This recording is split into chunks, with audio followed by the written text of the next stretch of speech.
Tanzania ni nchi pekee ambayo ukimtongoza mwanamke njai na mume hapo hapo. Simu yake huwa mbovu. Siku yake kuzaliwa ujirudia. Muda mwingine hadi kodi umlipie. Na anakuwa amekonda kabisa kama kifaranga kilichofiwa na wazazi wake kimekaa kwenye uambaza kimya. Acha zako wewe. Ushanielewa eh? Sio unakaa huko kazi kutupiga vibomu sisi. Hela ngumu. Wenzio na mabeseni wanawajinga. Au wanabeba ndizi, wanaweka ungu, wanaweka matango, nini?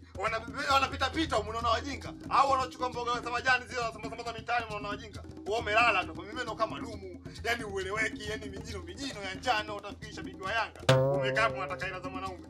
Tunapata kwa shida. Kwa shida. Hasa wewe nengeneka hivyo umelala unataka hela zetu sisi tukutumie. Utadadeki utakuja kuponza kwenye chumba cha mtu.